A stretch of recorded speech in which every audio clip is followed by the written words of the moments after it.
Саламатсыздарбы? Сиздер менен мен Толкунай. Бул жумук терапиясынын негизги максаты бизди өзүбүздүн жан дүйнөбүздү тыңдап, жүрөгүбүздү угуп, сезимдерибизди ойготуп, ички интуициябызга таянып жашоого үйрөтөт. Анда эмесе, кеттик.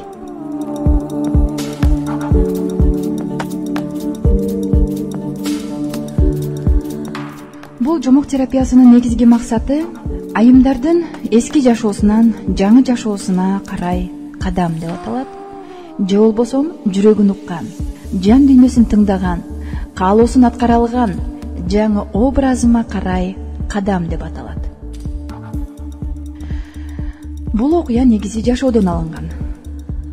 Угуп жатканыңызда жашооңуздагы кээ бир окуяларды эстеп баштайсыз. Же болбосо биздин жумук терапиядагы башкы каарманды өзүңүз деп эсептесеңиз да болот.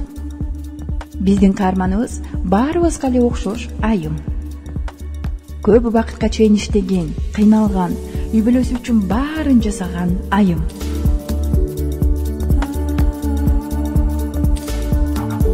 Эч кимге көз карандысыз болуш үчүн күнү түнү жанын аябай иштеген айым.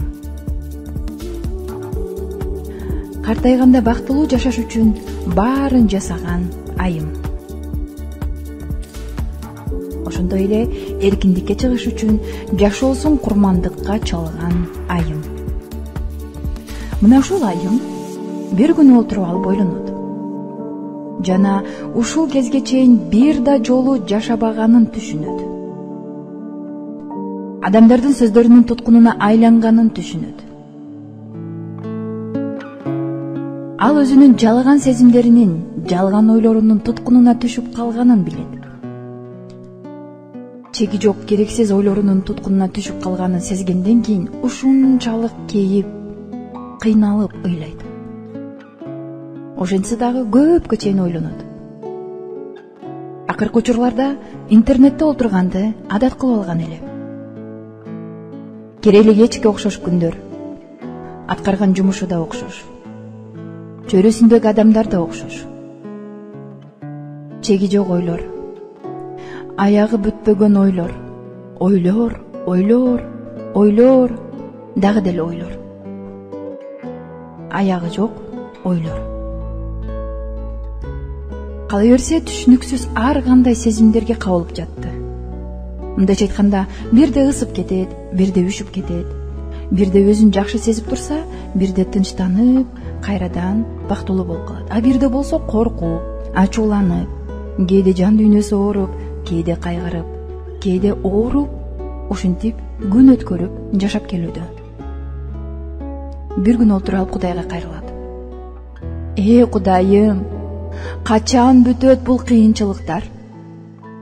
Мен дагы адамдарга окшоп, жай турмушта жашай аламбы? Жөн эле жашап жатканыма сүйүнүп, кубанып жүргөнгө болобу? Барбы өзү ушундай адамдар? Жөн гана себеби жок бактылуу жашагандар барбы? Мен ойлогондой жашоо болобу? Менин куру кыялдарым ишке ашабы? Менин дагы жашоом ушундай интернеттеги ийгиликтүү айымдардай болушун каалаймын. Күн сайын алпурушкан, чеги жок ойлордон бошонгум келет. Бир нерсе изденгенден, башкалардан бир нерсе күткөндөн, жанымды аябай тытынгандан мен тажадым. Ар кандай адамдардын ойлорун, сөздөрүн укканда токтоткум келет.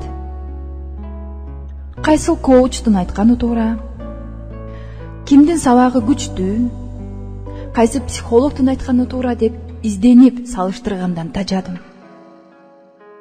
Чындыгында кимдин айтканы туура? Барбы өзү жашоодо бактылуу жашаш үчүн кандайдыр бир эрежелер барбы? Эгерде кандайдыр бир эрежелер болгон болсо, ата-энем менин кулагыма куюп чоңойткон эмес беле? Тарбиялуу бол, ыймандуу бол, мына ошондо бактылуу болосуң. Жок, мен андай боло албадым. Бактылуу боло албадым. Тарбиялуу болдум, ыймандуу болдум, элдердин айтканындай болдум, ыңгайлуу да болдум. Бирок бактылуу боло алган жокмун. Кала берсе динибизде жазылган ыйык Куран китепте бактылуу болуш үчүн баары жазылган да. Бүт баары бар. Эч кимди өлтүрбө, уурдаба, жалган айтпа. Булар түшүнүктүү эле да. А мен эч кимди өлтүргөн жокмун. Эч нерсе уурдаган жокмун. Эч кимди тарынткан деле жокмун. Бирок эмне үчүн бактысызмын? Мына ошентип өзү жалгыз калып, өзү менен өзү сүйлөшкөндө адат кылып алган эле. Бир азга тынчтык өкүм сүрүп баштады. Биздин каарманыбыз эч ким менен сүйлөшкүсү келбеди. Эч ким менен таанышкысы да келбеди. Анын бир гана каалоосу өзү менен өзү жалгыз калгысы келди.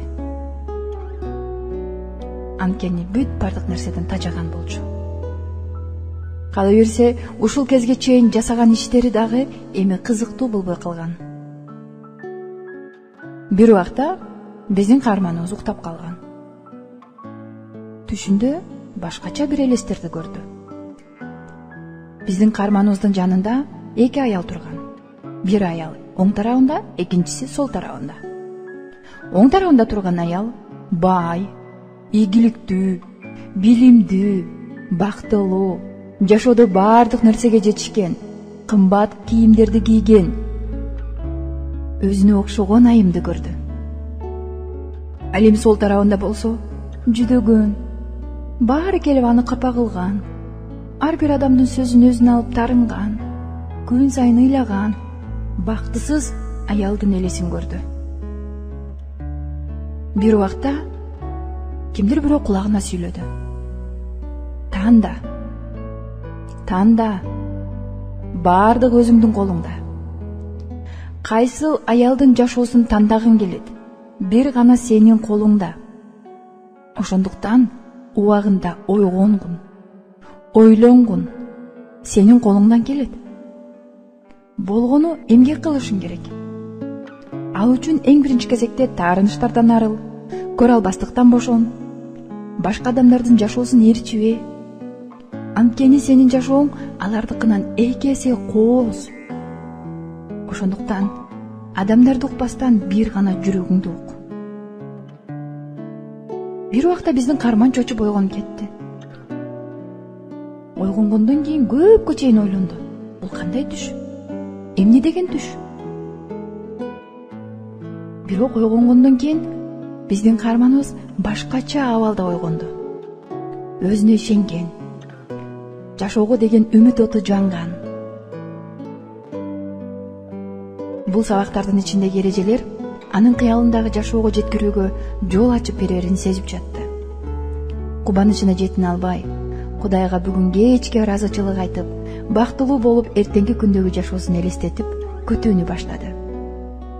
Ошондуктан бүгүн кечке канчалык күчүңүз жетсе, ошончолук ыраазычылыкты айтып, ошончолук шүгүрчүлүк келтириңиз. Кийинки эфирде көрүшкөнчө саламатта калыңыз.